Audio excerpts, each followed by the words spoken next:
So hello children, कैसे हैं आप लोगों का? पेपर कैसा गया? आईसीएसई हिस्ट्री का पेपर आज था और आज आपके साथ में मैं पेपर डिस्कस करने के लिए हूँ यहाँ पे।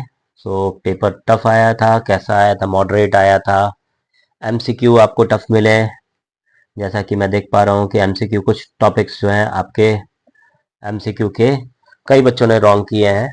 तो यहाँ पे पेपर के डिस्कशन के लिए जल्दी से जल्दी टॉपिक को स्टार्ट करते हैं। और आप में भी क्यूरियोसिटी होगी कि पेपर आपके कैसे गए, आप लोगों ने एमसीक्यू सही किया या नहीं किया। सो डिस्कस करते हैं। Yes no. सबसे पहला क्वेश्चन है, एमसीक्यू फास्ट करते हैं। एमसीक्यू का पहला क्वेश्चन है, choose the correct option to replace the underline word को रिप्लेस करना। The collection of state revenue falls under the consolidative jurisdiction. कौन से ज्यूरिडिक्शन में आता है? इसे रिप्लेस करना था, इस वर्ड को आपने रिप्लेस करना था। तो स्टेट रेवेन्यू का जो मैटर है वो आपके बुक में एपीलेट ज्यूरिडिक्शन के अंदर लिखा हुआ है, D option, that is point related to land revenue. तो रिलेटेड टू लैंड रेवेन्यू या स्टेट रेवेन्यू से रिलेटेड जो ज्यूरिडिक्शन है वो फॉल करते हैं आपके किसमें? एपीलेट ज्यूरिडिक्शन के अंदर फॉल करते हैं। आगे देखते हैं सेकंड क्वेश्चन। ये क्वेश्चन इजी था। फर्स्ट क्वेश्चन थोड़ा सा टफ हो गया और एक ऑप्शन से ज्यादा आपको नहीं करना होता है। दो ऑप्शन करेंगे, आंसर रॉन्ग हो जाएगा। विच session of the parliament is most associated with this picture? यानी मनी आपको दिखाई दे रहा है तो ऑब्वियसली हर किसी बच्चे का ये आंसर सही आया होगा, budget session. Then given below the details of the few Indian citizen. Indian citizen की कुछ डिटेल दे रखे हैं, जैसे एज 30, 25, 34, 69, और एक आर्मी ऑफिसर है, एक यूनियन लीडर, एक स्कूल प्रिंसिपल है और एक रिटायर्ड प्रोफेसर है। तो स्कूल प्रिंसिपल जॉब कर नहीं सकते हैं, यूनियन लीडर कर सकते हैं, बट वो एज मैच नहीं कर रही यहाँ पे। तो क्वेश्चन क्या था यहाँ पे? State one who is eligible for vice president. यानी वाइस प्रेसिडेंट की एज अगर आपको सभी को पता हो तो 35 ईयर्स एंड अबव की रिक्वायरमेंट होती है। कितने? 35 ईयर्स अबव होने चाहिए वाइस प्रेसिडेंट। तो यहाँ पे और कोई ऑप्शन मिलता नहीं है आपको, जेड ऑप्शन सिर्फ मिलता है, दैट इज 69 ईयर्स। मतलब ये भी एज बहुत ज्यादा है बट फिर भी 35 ईयर्स एंड अबव है। तो आंसर जेड जो होगा वो आपका राइट आंसर होगा। देन आते हैं next question. The rule mention in the headline below can be proclaimed in in a state on the recommendation of. यानी कौन से रूल की बात कर रहे हैं? यानी प्रेसिडेंट रूल की बात कर रहे हैं, ऐसा पिक्चर में दिखाई दे रहा है, न्यूज़पेपर में दिखाई दे रहा है। और किसके रिकमेंडेशन से? कई बच्चों ने प्रेसिडेंट ही लिख दिया है।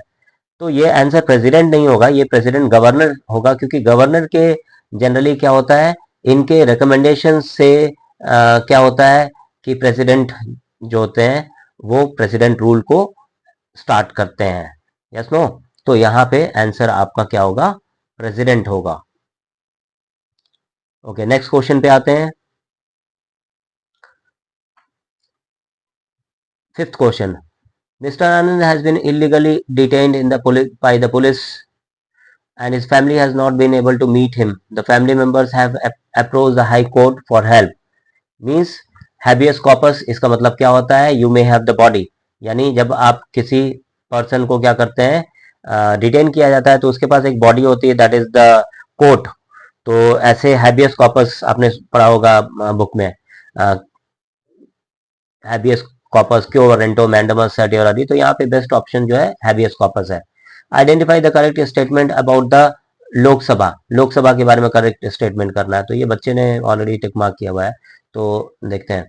Identify the, he has no nominate member. या लोकसभा के लिए नॉमिनेटेड मेंबर का ये पी ऑप्शन रॉन्ग होता है, क्योंकि प्रेसिडेंट नॉमिनेट करते हैं 2 मेंबर को। The term can be extended during the emergency, ये सही है ऑप्शन लग रहा है। ऑप्शन क्या क्या है आपके पास? पी क्यू आर एस और क्यू आर और पी एस कौन से करेक्ट स्टेटमेंट है? तो पहला स्टेटमेंट तो इधर आपको दिखाई दे रहा है कि एक्सटेंड किया जा सकता है, और the 2 members can be nominated by the president. अभी भी 2 मेंबर्स प्रेसिडेंट नॉमिनेट कर सकते हैं, ठीक है। और लोकसभा को डिसॉल्व नहीं कर सकते स्पीकर। तो क्यू एंड आर जो है वो करेक्ट स्टेटमेंट है। ये स्टेटमेंट आपका करेक्ट हुआ, क्योंकि प्रेसिडेंट 2 मेंबर्स नॉमिनेट करते हैं और इमरजेंसी के टाइम पे इसके टर्म को एक्सटेंड किया जाता है। ऑलरेडी आपने पढ़ा होगा, पहले 6 मंथ के लिए एक्सटेंड किया जाता है, फिर अनदर 6 मंथ के लिए एक्सटेंड किया जाता है। Then assertion and reasoning question है। Hitler attacked port Poland to capture Danzig port, बिल्कुल सही है, डैनजिग पोर्ट को वो कैप्चर करना चाहता था।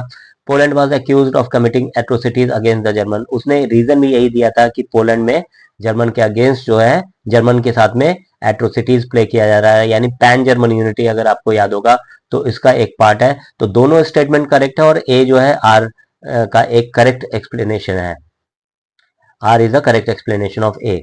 Next question, question number 8, if this one option shows the correct chronology in the following event, यानी कौन कौन से क्रोनोलॉजी की बात कर रहे हैं। लखनऊ पैक्ट 1916 अरेंज करना है, Surat split 1907, then statement of establishment of Muslim League that in 1906। तो हमने दिखाई दे रहा है 321, ऑप्शन क्या होगा आपका 321। ऑड वन आउट करना आपने ट्रिपल एंटेंट के बारे में, ट्रिपल अलायंस में आपने पढ़ा था जर्मनी, ऑस्ट्रिया, हंगरी, टर्की, और ट्रिपल एंटेंट में आपने पढ़ा था फ्रांस, रशिया, जापान, यानी ट्रिपल एंटेंट के 1914 टू 18 वर्ल्ड वॉर के टाइम की बात की जा रही है यहाँ पे। और एंटेंट कंट्रीज में कौन कौन से कंट्रीज थे, जर्मनी, सॉरी जब ब्रिटेन, रशिया, फ्रांस, ये तीनों कंट्रीज थे। ऑड वन आपके सी ऑप्शन हो जाएंगे, यानी सी ऑप्शन को, ये जो है आपका आंसर ये ऑड है, यानी करेक्ट यहाँ पे सी होगा, means odd one is C, because Japan जो थे वो सेकेंड वर्ल्ड वॉर में एंट्री किए थे और वो एक्सिस पावर का पार्ट थे जापान। यहाँ पे हम ट्रिपल अलायंस और ट्रिपल एंटेंट की बात कर रहे हैं, यानी हम बात कर रहे हैं फर्स्ट वर्ल्ड वॉर की बात कर रहे हैं, और एक्सिस पावर यानी जापान की एंट्री आप बात कर रहे हैं, यानी आप सेकेंड वर्ल्ड वॉर की बात कर रहे हैं, तो Japan is odd. Then in the town of Sundarnagar, the local government decided to cut down the number of trees to build a shopping mall. The children were upset because of the trees provided a place to play. A group of school students decided to take the action based on the lesson they had studied about the early nationalists. Early nationalists के lesson को पढ़ने के बाद student ने क्या किया है, यहाँ पे लिखा हुआ। तो अर्ली जो थे वो क्या क्या करते थे, 3 P's पे बिलीव करते थे, प्लीड, प्रेयर, पिटिशन, इन चीजों पे बिलीव करते थे। तो क्या चीजों पे बिलीव नहीं करते थे आपके में देखिए क्या क्या बिलीव कर रहे हैं, आपसे पूछा हुआ है। नॉट लाइकली टू अडॉप्ट, मतलब क्या नहीं करना चाहते थे। होल्ड प्लेकार्ड्स, मतलब एक तरह का क्या बोलते हैं, नोटिस बोर्ड के सेंस में वो निकालेंगे, दिस इज करेक्ट, मतलब ये करना चाहते थे early nationalist. Write letters to the local newspaper, ये भी सही है, पैम्पलेट या newspapers. Plant sapling to show the commitment to the environment, ये भी सही है। तो क्या नहीं करना चाहते थे, डी ऑप्शन, फोर्सिबली, फोर्स का यूज नहीं करना चाहते थे। तो आंसर आपका करेक्ट आएगा यहाँ पे क्या, they don't want to use the force, तो इस पार्ट को आप यहाँ पे मिटा दीजिए। देन नेक्स्ट पे आते हैं।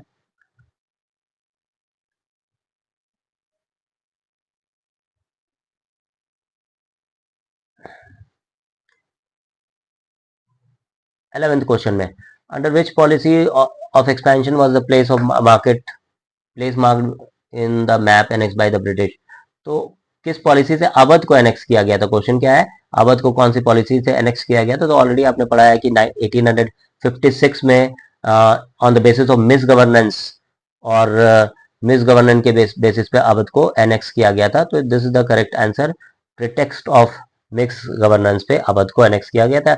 ऑलरेडी आपको पता है कि 1856 में वादिद अली शाह रूलर थे, और मिस गवर्नेंस या मेल प्रैक्टिसेस वर्ड यूज करते हैं, उसमें अवध को एनेक्स किया गया था।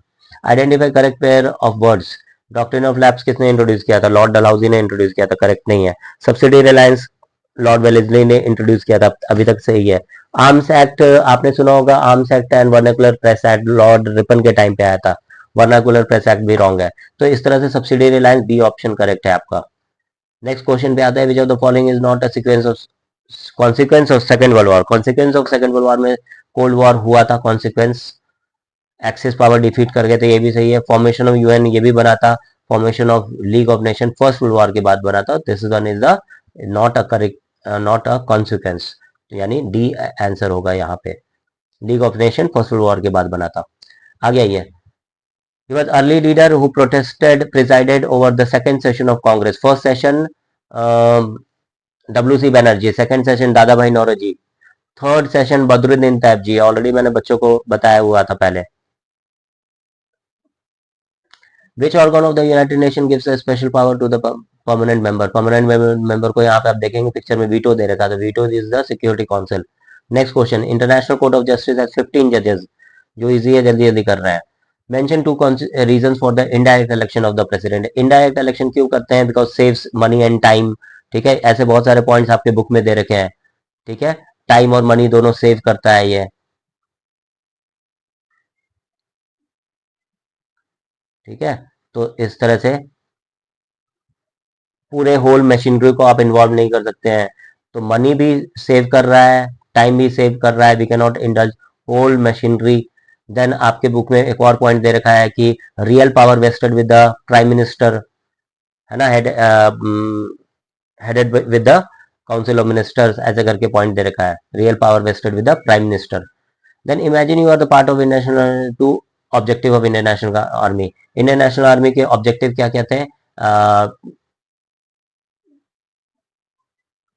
पहले तो इंडिपेंडेंस का एक ऑब्जेक्टिव था, independence, and they wanted to struggle with the British till the last British को इधर कास्ट इन प्रिजन, ऐसे करके पॉइंट दे रखा है।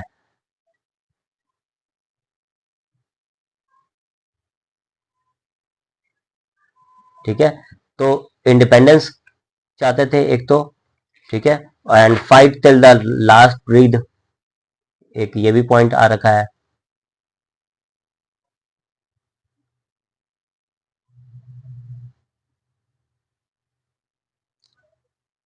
और क्या पॉइंट आ रखा है, और क्या पॉइंट्स थे इसमें? Mobilise all forces,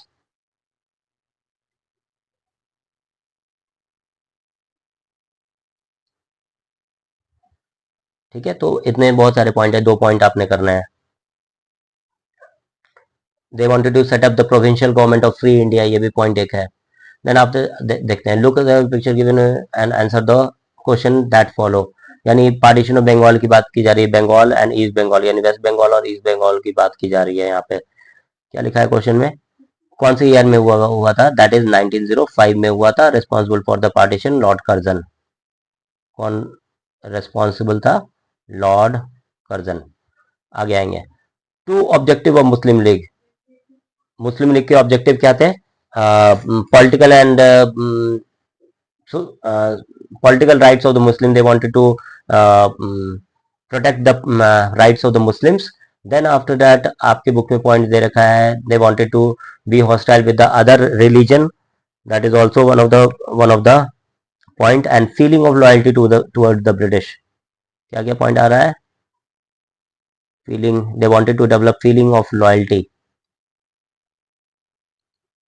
towards the British, and they wanted to be hostile with other, तो बुक में पॉइंट दे रखा है, they wanted to prevent the rise of hostility।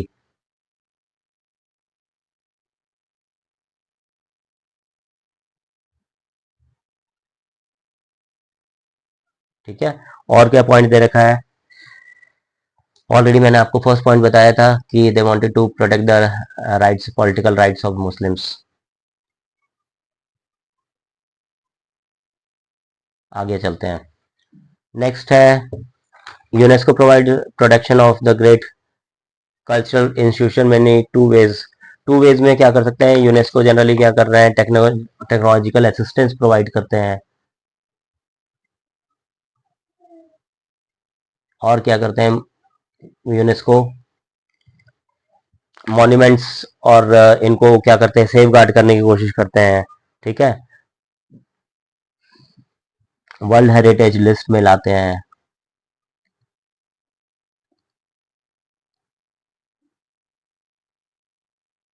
List में लाते हैं, और क्या पॉइंट बताया था मैंने आपको? टेक्नोलॉजिकल असिस्टेंस प्रोवाइड करते हैं, और यूनेस्को के जनरली लिस्ट में लाते हैं ये, है ना, ये ऑलरेडी मैंने करा दिया आपको, वर्ल्ड हेरिटेज लिस्ट। एक और पॉइंट आप क्या ले सकते हैं? They protect the valuable money, तो एक और पॉइंट आपके बुक में गिवन है, वैल्यूबल मनी को क्या करते हैं? प्रोटेक्ट करते हैं। Two causes of second world war, बहुत सारे कॉजेज थे सेकेंड वर्ल्ड वॉर के, जैसे फॉर एग्जांपल इमीडिएट कॉज तो पोलैंड पे अटैक था, invasion on Poland, otherwise treaty of Versailles, policy of appeasement,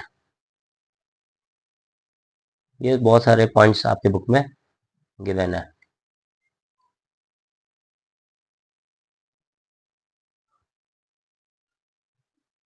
आगे आइए। President Ramnath Kovind promulgate ordinance which will legally allow the farmers to sell their produce without restriction across India. When can the president introduce the ordinance? Ordinance जब introduce होता है when the house is not in session. When the house is not in session. When does inoperative कब हो जाता है? जब parliament आ जाते हैं और 6 वीक्स तक अगर वो पास ना हो तो इनऑपरेटिव हो जाता है। तो यहां तक तो हमने देखे कंपलसरी पार्ट। अब आते हैं क्वेश्चन नंबर 3 पे। List 3 power that is common both the houses of the parliament. 3 powers कौन से हैं? जैसे लेजिस्लेटिव पावर्स के बारे में आप लिख सकते हैं, लेजिस्लेटिव पावर्स में ऑल द लिस्ट के बारे में लिख सकते हैं।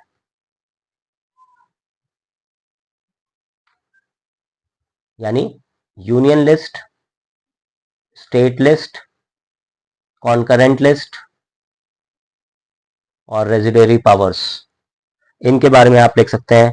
या तो आप लिख सकते हैं एक और पॉइंट दोनों के पावर में, control over the national finance, और एक और यहाँ पे ऑर्डिनेंस का भी पॉइंट आता है। Control over the national finance में नेशनल पर्स, इसमें बजट आप लिखेंगे। देन आप क्या लिख सकते हैं? सप्लीमेंट्री ग्रांट्स लिख सकते हैं। बहुत सारे पॉइंट्स आ रहे हैं, ठीक है। ऐसे पॉइंट्स को आप मेंशन कर सकते हैं।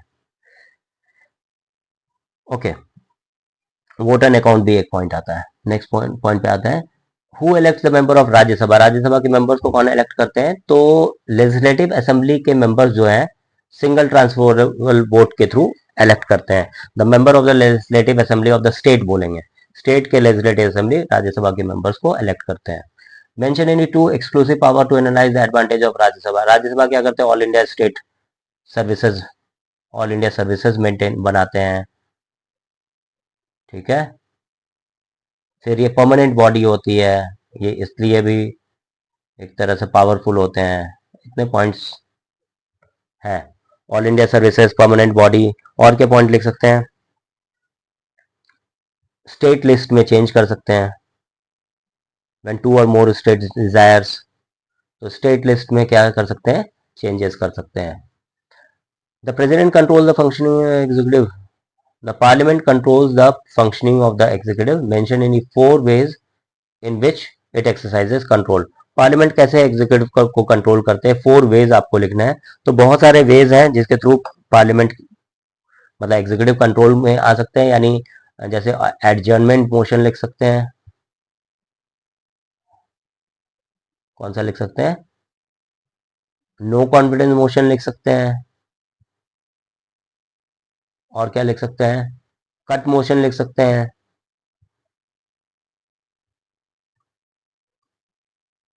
क्वेश्चन आर लिख सकते हैं। इतने बहुत सारे पॉइंट्स हैं, बुक में ऑलरेडी गिवन है। द नेक्स्ट क्वेश्चन पे आते हैं। On whose advice the cabinet minister are appointed. Cabinet minister जो है किसके एडवाइस से इलेक्ट होते हैं? तो प्राइम मिनिस्टर के एडवाइस से, यानी प्राइम मिनिस्टर ही बनाते हैं वैसे कैबिनेट मिनिस्टर को। तो प्राइम मिनिस्टर के एडवाइस से काउंसिल ऑफ मिनिस्टर इलेक्ट होते हैं। Name the other two categories. Other two categories में मिनिस्टर ऑफ स्टेट है, एंड एक और पॉइंट कौन सा है? एक है मिनिस्टर ऑफ स्टेट,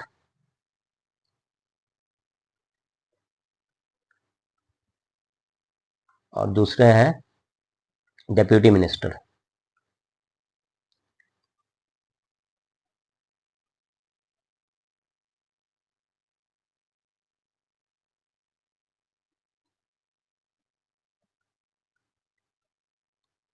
आगे आइए, कलेक्टिव रेस्पॉन्सिबिलिटी का मतलब क्या होता है, mean by the term collective responsibility.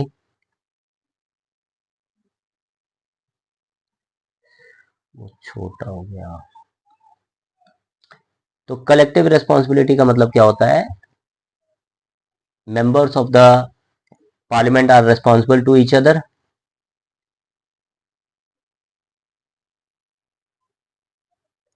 एक और वर्ड आता है वो जो कि आईसीएसई के लिए बहुत की वर्ड है, swim and sink together,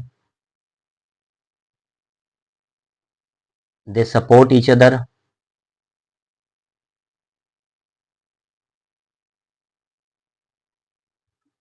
without any hesitation, ऐसे बहुत सारे पॉइंट्स आ रहे हैं, है ना। आगे के पॉइंट देखते हैं। Question number 3, the prime minister is a central to the life of cabinet, justify the estimate any four power of the prime minister with reference to cabinet। यानी कैबिनेट की फॉर्मेशन से लेकर के रिमूवल ऑफ मिनिस्टर, है ना, portfolio allot करना, ये सारे पॉइंट्स आपके प्राइम मिनिस्टर और कैबिनेट से रिलेटेड है। इजी क्वेश्चन है ये, है ना।